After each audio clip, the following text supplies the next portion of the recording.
예수께서 무리를 보시고 산에 올라가 앉으시니 제자들이 나아온지라. 입을 열어 가르쳐 이르시되 심령이 가난한 자는 복이 있나니 천국이 그들의 것이며 애통하는 자는 복이 있나니 그들이 위로를 받을 것이며 온유한 자는 복이 있나니 그들이 땅을 기업으로 받을 것이며 의에 줄이고 목마른 자는 복이 있나니 그들이 배부를 것이며 긍휼히 여기는 자는 복이 있나니 그들이 긍휼히 여김을 받을 것이며 마음이 청결한 자는 복이 있나니 그들이 하나님을 볼 것이며 화평하게 하는 자는 복이 있나니 그들이 하나님의 아들이라 일컬음을 받을 것이며 의를 위하여 박해를 받은 자는 복이 있나니 천국이 그들의 것임이라. 나로 말미암아 너희를 욕하고 박해하고 거짓으로 너희를 거슬러 모든 악한 말을 할 때에는 너희에게 복이 있나니 기뻐하고 즐거워하라. 하늘에서 너희의 상이 큼이라. 너희 전에 있던 선지자들도 이같이 박해하였느니라. 너희는 세상의 소금이니 소금이 만일 그 맛을 잃으면 무엇으로 짜게 하리요. 후에는 아무 쓸데없어 다만 밖에 버려져 사람에게 밟힐 뿐이니라. 너희는 세상의 빛이라. 산 위에 있는 동네가 숨겨지지 못할 것이요. 사람이 등불을 켜서 말 아래에 두지 아니하고 등경 위에 두나니 이러므로 집안 모든 사람에게 비치느니라. 이같이 너희 빛이 사람 앞에 비치게 하여 그들로 너희 착한 행실을 보고 하늘에 계신 너희 아버지께 영광을 돌리게 하라.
true.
오늘은 지난 시간에 이어서 마가복음 10장 13절부터 살펴보겠습니다.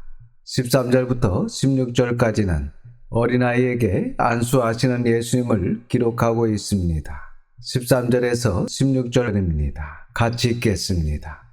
사람들이 예수께서 만져주심을 바라고 어린 아이들을 데리고 오매 제자들이 꾸짖거늘 예수께서 보시고 노하시어 이르시되 어린아이들이 내게 오는 것을 용납하고 금하지 말라.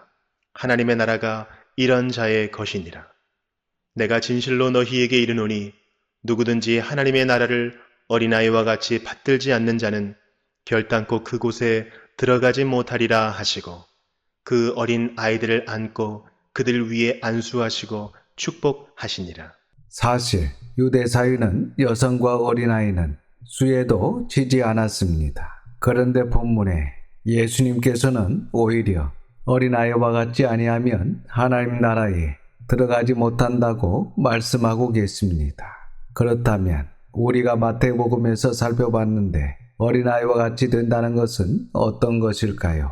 첫 번째는 바로 자신을 낮추는 것입니다. 이 낮추다라는 헬라어는 타페이노입니다. 뜻은 굴욕을 주다, 전하게 하다. 그러니까 철저하게 자기를 낮추는 자기 비하를 말합니다. 그래서 한마디로 어린아이는 바보 같을 정도로 겸손하다는 것입니다. 이렇게 어린아이와 같이 바보 같을 정도로 겸손해야 천국에 갈 수 있다라고 예수님께서 말씀하시고 계신 것입니다. 그래서 우리가 겸손함에 있어서는 자기를 바보처럼 낮추어야 합니다. 그리고 두 번째는 어린아이는 단순합니다. 어린아이는 복잡하지 않는다는 것입니다. 그래서 우리가 진리 앞에서 단순하게 생각하고 그 진리를 단순하게 이해하고 단순하게 실천하는 것입니다. 좀 어려운 말로 정직하게 이해하고 정직하게 실천하는 것, 이것이 아주 중요합니다. 그리고 세 번째, 어린아이는 순수합니다. 즉 욕심이 없습니다. 다른 말로 표현을 하면 어린아이는 계산을 하지 않기 때문에 욕심이 없는 것입니다. 네 번째는 어린아이는 잘 믿습니다. 그러니까 절대적 신뢰를 합니다. 그리고 다섯 번째, 어린아이는 순종을 잘합니다. 그래서 우리가 이런 어린아이와 같이 되지 아니하면 결단코 하나님 나라에 들어갈 수 없기 때문에 일평생을 어린아이와 같이 되어야 한다는 것입니다. 즉 겸손하고 단순하고 순수하고 절대적 신뢰와 순종이 있어야 한다는 말씀입니다. 그리고 17절부터 31절은 재물이 많은 청년에 관한 말씀입니다. 17절입니다. 예수께서 길에 나가실새 한 사람이 달려와서 꿇어 앉아 묻자오되 선한 선생님이여 내가 무엇을 하여야 영생을 얻으리이까? 본문에는 그냥 한 사람이라고 기록하고 있지만 마태복음을 보면 부자이면서 청년이라고 기록하고 있습니다. 누가복음에서는 관원이라고 나와 있습니다. 그러니까 젊은 나이에 공직에서 상당한 지위에 오른 청년이었습니다. 그리고 이 사람은 내가 어떻게 하면 세상에서 출세하겠습니까? 어떻게 하면 더 성공하겠습니까? 이런 것이 아닙니다. 내가 무엇을 하여야 영생을 얻으리까? 라는 데 관심이 있습니다. 이 정도면 당시 유대인들의 시각으로 보면 복받은 사람이라고 할 수 있습니다. 그리고 계속해서 18절에서 20절입니다. 예수께서 이르시되 내가 어찌하여 나를 선하다 일컫느냐? 하나님 한 분 외에는 선한 이가 없느니라. 내가 계명을 안 하니 살인하지 말라, 간음하지 말라, 도둑질을 하지 말라, 거짓 증언하지 말라, 속여 빼앗지 말라, 내 부모를 공경하라 하였느니라. 그가 여짜오되 선생님이여 이것은 내가 어려서부터 다 지켰나이다. 지금 예수님께서 율법의 압축이라고 할 수 있는 10계명을 말씀하십니다. 왜 1계명에서 4계명은 말씀하시지 않느냐면 이 사람은 1계명에서 4계명은 기본적으로 지키는 사람입니다. 20절을 보시면 5계명부터 9계명까지도 어려서부터 다 지키면서 산 사람이었습니다. 그러니까 이 청년은 경건한 가정에서 성장한 정말 다 가진 사람이었다는 것입니다. 21절과 22절을 보겠습니다. 예수께서 그를 보시고 사랑하사 이르시되 네게 아직도 한 가지 부족한 것이 있으니 가서 네게 있는 것을 다 팔아 가난한 자들에게 주라. 그리하면 하늘에서 보화가 네게 있으리라. 그리고 와서 나를 따르라 하시니 그 사람은 재물이 많은 거로 이 말씀으로 인하여 슬픈 기색을 띠고 근심하며 가니라. 그렇습니다. 우리는 재물이 많으면 편리할 것 같고 행복할 것 같고 믿음 생활도 더 잘할 것 같은데 성경은 그렇지 않다라고 말씀하고 있습니다. 그러니까 재물이 많으면 오히려 진리를 따라가기가 더 어렵다는 것입니다. 본문에 예수님께서 말씀하신 선하고 아름다운 것에 그 물질을 다 내려놓아야 하는데 그렇게 하지 못하고 오히려 부자 청년처럼 이 진리의 말씀으로 인하여 슬픈 기색을 띠고 근심하며 가버릴 수 있다는 것입니다. 23절에서 26절입니다. 예수께서 둘러보시고 제자들에게 이르시되 재물이 있는 자는 하나님의 나라에 들어가기가 심히 어렵도다 하시니 제자들이 그 말씀에 놀라는지라. 예수께서 다시 대답하여 이르시되 얘들아 하나님의 나라에 들어가기가 얼마나 어려운지 낙타가 바늘 귀로 나가는 것이 부자가 하나님의 나라에 들어가는 것보다 쉬우니라 하시니 제자들이 매우 놀라 서로 말하되 그런즉 누가 구원을 얻을 수 있는가 하니 이처럼 부자는 참 하나님을 섬길 것인지 아니면 자기가 가지고 있는 물질, 만몬신을 섬길 것인지 그 둘 중에 하나를 택해야 합니다. 부자들은 대개 만몬스를 택하게 되는 경우가 많습니다. 그렇기 때문에 예수님께서 이런 말씀을 하시는 것입니다.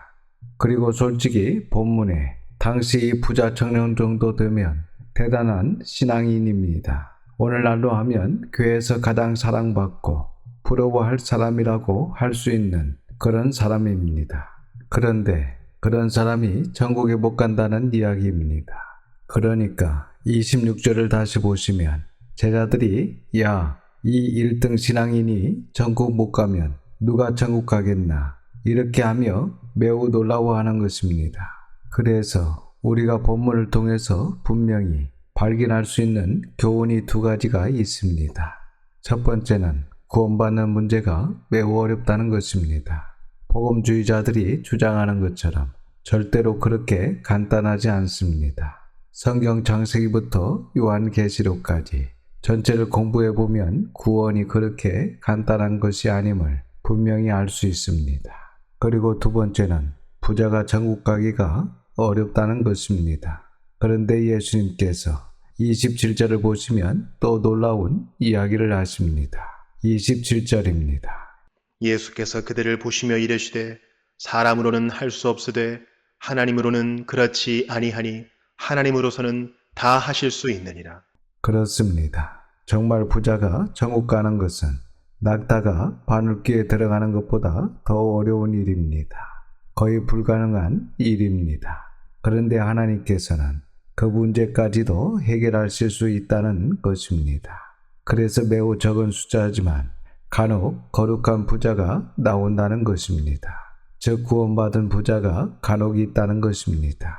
그러니까 하나님의 능력은 부자도 그렇게 구원받을 수 있다는 말씀입니다. 소수이지만 그 사람의 대표적인 인물이 바로 성경의 세리장 삭개오입니다. 그리고 우리가 마태복음에서 살펴봤던 아리마대 부자 요셉입니다. 여러분, 삭개오가 예수님을 만나고 진리를 만나고 나서 기적 같은 이야기를 하지 않았습니까? 재산의 절반을 가난한 사람에게 나눠 주었습니다. 그리고 도색한 것이 있으면 4배로 갚겠습니다. 그런 역사가 일어나게 된다는 것입니다. 이것이 바로 하나님의 능력이라는 것입니다. 그래서 이 구원의 문제는 전적인 하나님의 은혜이며 하나님의 영역입니다. 그렇기 때문에 이 구원의 문제 앞에서는 우리가 하나님만을 의지하고 하나님만 바라볼 수밖에 없는데 그 하나님의 능력이 때로는 부자도 천국 가게 하는 즉 이런 불가능한 일도 간혹 일어나게 된다. 이런 이야기를 하시고 계신 것입니다. 28절입니다. 베드로가 여짜와 이르되 보소서 우리가 모든 것을 버리고 주를 따랐나이다. 참 베드로가 순수합니다. 사실 우리 같으면 민망해서 이렇게 말하기 힘들 텐데 베드로는 솔직히 자기 마음을 예수님께 전합니다. 29절과 30절입니다. 예수께서 이르시되 내가 진실로 너희에게 이르노니 나와 복음을 위하여 집이나 형제나 자매나 어머니나 아버지나 자식이나 전토를 벌인 자는 현세에 의해서 집과 형제와 자매와 어머니와 자식과 전토를 100배나 받되 박해를 겸하여 받고 내세에 영생을 받지 못할 자가 없느니라. 29절에 나와 복음을 위하여, 그러니까 하나님을 위한다는 것은 성경 66권을 위한다는 것입니다. 즉 하나님을 위한다는 것은 복음과 하나님의 말씀을 위한다는 것으로 이 둘이 함께 가는 것입니다. 그리고 하나님과 복음을 위하여 집이나 형제나 자매나 어머니나 아버지나 자식이나 전토를 벌이는 자는 여러분 부담스럽지만 어쩔 수 없습니다. 이것이 진리이기 때문에. 그러나 계속해서 30절을 보시면 현세에 있어 집과 형제와 자매와 어머니와 자식과 전토를 100배나 받되 참 감사한 일입니다. 우리가 영생받고 하늘나라에서 상급받는 것만 해도 감사한데 이런 일도 있게 된다는 것입니다. 오직 그의 나라와 그의 의를 구하면 우리가 구하지 않는 것까지 채워주시는 은혜가 분명히 있다는 것입니다. 그런데 반드시 명심해야 될 것은 그러한 복만 100배 받게 되는 것이 아니라 30절 중반절을 보시면 박해도 겸하여 받게 된다는 것입니다. 사실 이렇게 핍박과 박해를 받는 것은 당연합니다. 왜냐하면 하나님과 복음을 위하여 산다는 것은 벌써 차원이 다른 길을 걸어가고 있다는 것입니다. 그러니까 우리가 이 말씀을 어린아이와 같이 문자 그대로 지켜야 합니다. 그럴 때 현세의 복과 박해를 겸하여 받고 그것으로 끝나는 것이 아니라 내세에 영생을 받게 되는 것입니다. 이것은 하나님이신 예수님께서 친히 하신 말씀입니다. 31절입니다. 그러나 먼저 된 자로서 나중되고 나중된 자로서 먼저 될 자가 많으니라. 참 두려운 말씀입니다. 먼저 된 자로서 나중되고 나중된 자로서 먼저 될 자가 많다라고 말씀하시고 계십니다. 사실 교회 역사는 계속 이어질 것입니다. 음부의 권세가 교회를 이기지 못할 것입니다. 하지만 개개인적으로 봤을 때 먼저 되었지만 나중될 자가 많을 것이라는 것입니다. 그러니까 어떻게 하라는 것입니까? 먼저 된 너희, 먼저 된 12제자, 정신 차리라는 지금 그 이야기를 하시는 것입니다. 또한 이 말씀은 바로 저와 여러분에게도 동일하게 하시는 말씀입니다. 그래서 정말 우리가 먼저 된 자로서 나중되지 않도록 정신을 바짝 차려야 합니다. 그리고 32절부터 34절은 예수님께서 세 번째 순환예고를 하시는 말씀이 나옵니다. 32절입니다. 예루살렘으로 올라가는 길에 예수께서 그들 앞에 서서 가시는데 그들이 놀라고 따르는 자들은 두려워하더라. 이에 다시 12제자를 데리시고 자기가 당할 일을 말씀하여 이르시되 지금 예수님께서 예루살렘으로 올라가시는데 제자들과 같이 가시다가 갑자기 홀로 앞장서서 가시는 것입니다. 아마 예수님께서 일사각오하고 올라가시는 것으로 보입니다. 그러니까 제자들이 우리에게도 단단히 각오하라 하시는가 보다 이렇게 생각한 것 같습니다. 그래서 그들이 놀라고 두려워했습니다. 그래서 예수님께서 12제자들에게 다시 예수님께서 당할 일을 말씀하십니다. 33절과 34절입니다. 보라, 우리가 예루살렘에 올라가노니 인자가 대제사장들과 서기관들에게 넘겨짐에 그들이 죽이기로 결의하고 이방인들에게 넘겨주겠고 그들은 능욕하며 침뱉으며 채찍질하고 죽일 것이나 그는 3일 만에 살아나리라 하시니라. 이렇게 예수님께서 친히 세 번째 순환예고를 하셔서 예수님의 십자가 사건이 불의의 사고가 아니라 하나님의 계획 가운데 이루어질 일임을 거듭 제자들에게 예고하고 계십니다. 그리고 35절부터 45절까지는 참 지도자의 자세가 나옵니다. 35절입니다. 세베대의 아들 야고보와 요한이 주께 나와 여짜오되 선생님이여 무엇이든지 우리가 구하는 바를 우리에게 하여 주시기를 원하옵나이다. 마태복음에는 야고보와 요한의 어머니 살로메가 예수님께 이렇게 요구했다라고 나와 있는데 본문에는 마치 야고보와 요한이 직접 한 것으로 기록되어 있습니다. 36절과 37절입니다. 이르시되 너희에게 무엇을 하여 주기를 원하느냐? 여짜오되 주의 영광 중에서 우리를 하나는 주의 우편에 하나는 좌편에 앉게 하여 주옵소서. 예나 지금이나 이 자리 문제가 마음을 아프게 합니다. 그러니까 이 자리 문제가 관계를 어렵게 만들고 공동체에 어려움을 끼치는 것 같습니다. 사실 지금 예수님께서 마음이 얼마나 무거우시겠습니까? 남쪽으로 예루살렘 가까이 내려오시면서 십자가를 지실 때가 멀지 않으셨는데 예수님 옆에서 늘 함께 다녔던 야고보와 요한이 이런 부탁을 하고 있으니 예수님의 마음이 어떠하셨겠습니까? 이후에 시간이 지나서 야고보와 요한이 예수님께 이러한 부탁을 한 것에 대해서 얼마나 땅을 치면서 후회했겠습니까? 38절입니다. 예수께서 이르시되 너희는 너희가 구하는 것을 알지 못하는도다. 내가 마시는 잔을 너희가 마실 수 있으며 내가 받는 세례를 너희가 받을 수 있느냐? 예수님께서 야고보와 요한에게 내가 마시는 십자가의 쓴 잔을 마실 수 있느냐? 내가 받는 십자가의 세례를 너희가 받을 수 있느냐? 이렇게 묻습니다. 39절입니다. 그들이 말하되 할 수 있나이다. 예수께서 이르시되 너희는 내가 마시는 잔을 마시며 내가 받는 세례를 받으려니와. 이때 야고보와 요한은 아무것도 모르고 이렇게 말하고 있습니다. 정말 이 말대로 야고보와 요한이 이 십자가의 잔을 마시게 됩니다. 40절과 41절입니다. 내 좌우편에 앉는 것은 내가 줄 것이 아니라 누구를 위하여 준비되었든지 그들이 얻을 것이니라. 열 제자가 듣고 야고보와 요한에 대하여 화를 내거늘. 본문을 보면 사실 야고보와 요한뿐만 아니라 나머지 제자들도 똑같은 마음을 가지고 있었던 것을 알 수 있습니다. 42절에서 45절입니다.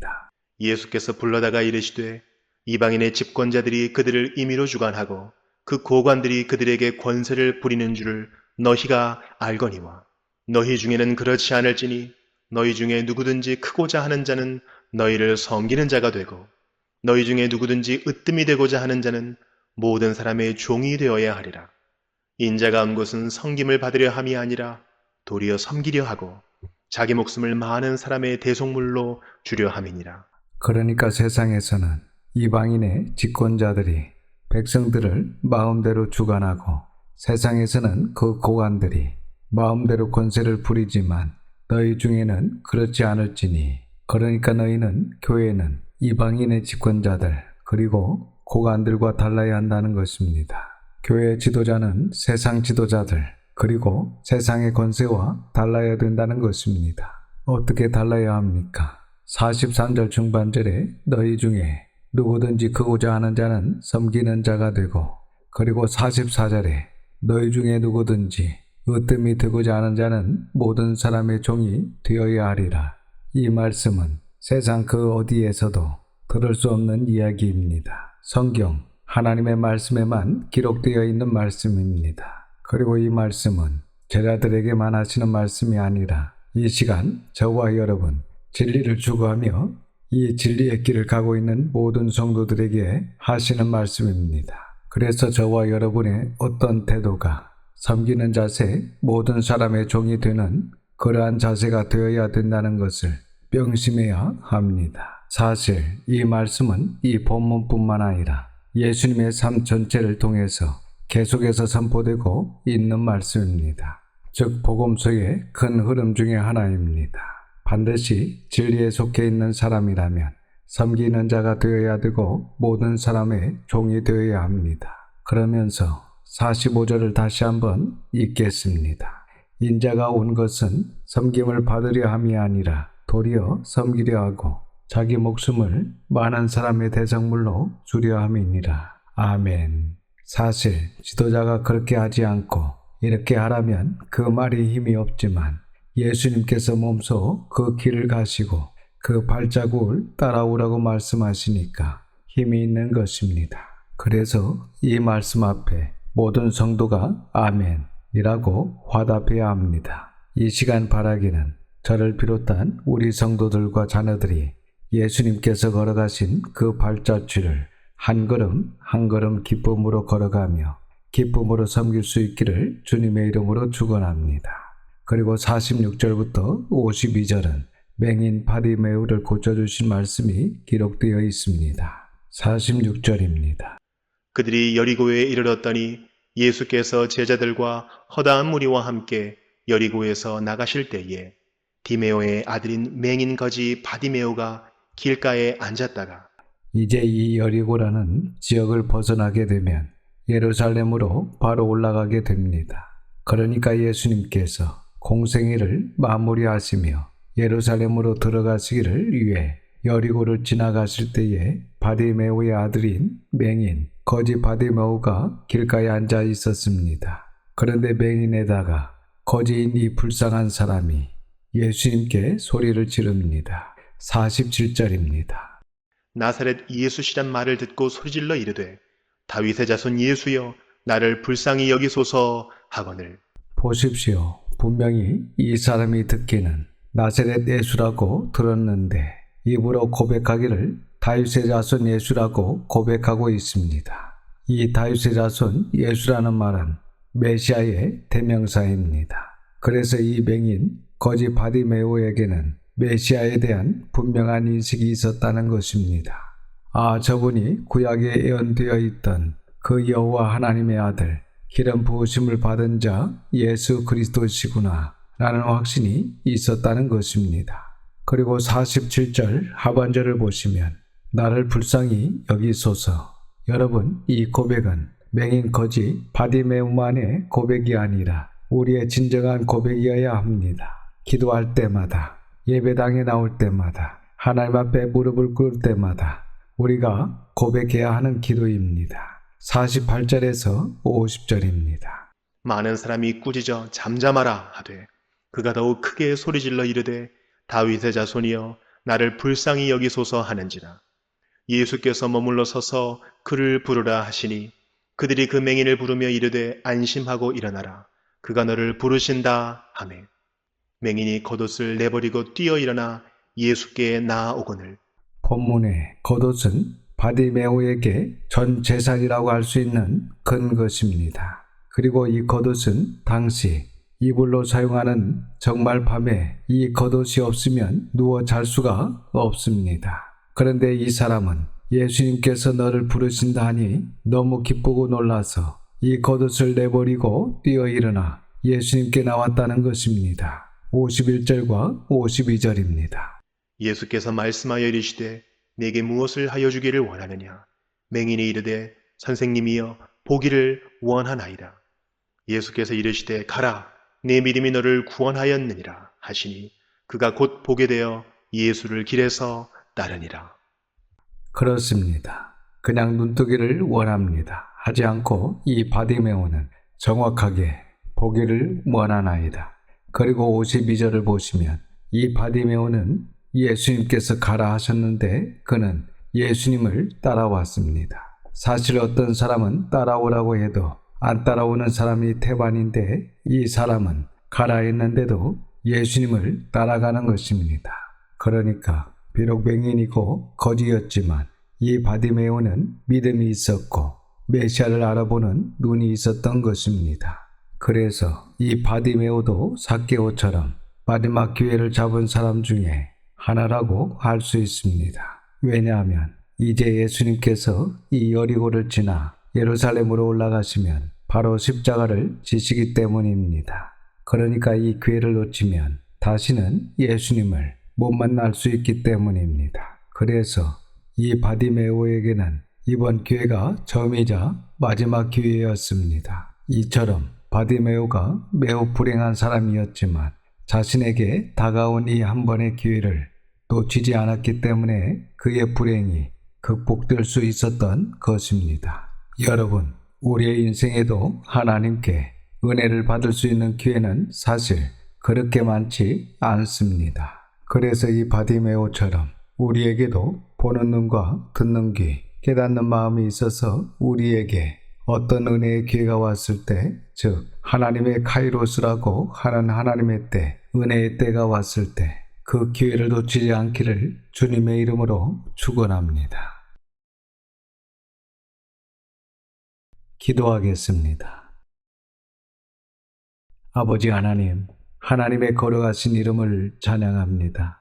오늘도 아버지 하나님께서 우리 주 예수님을 통해서 보여주신 진리의 말씀을 인하여 감사를 드립니다. 말씀을 바르게 배우고 바르게 듣고 바르게 깨달아서 우리의 믿음과 소망과 사랑이 늘 증진하게 하여 주시옵소서.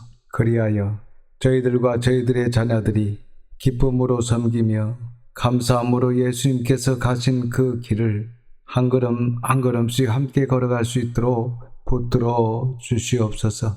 이번 한 주간도 하나님의 선한 손의 도우심을 믿고 감사드리오며 우리 구주 예수님의 이름으로 기도드립니다. 아멘. 지금은 우리 구주 예수 그리스도의 은혜와 아버지 하나님의 그 넓으신 사랑하심과 성령님의 감화감동 역사 충만하심이 예수님처럼 섬기는 자로 살기로 다짐하며 살아가는 모든 성도들과 자녀와 가정이 함께 하시기를 우리 구주 예수님의 이름으로 축원하옵나이다. 아멘.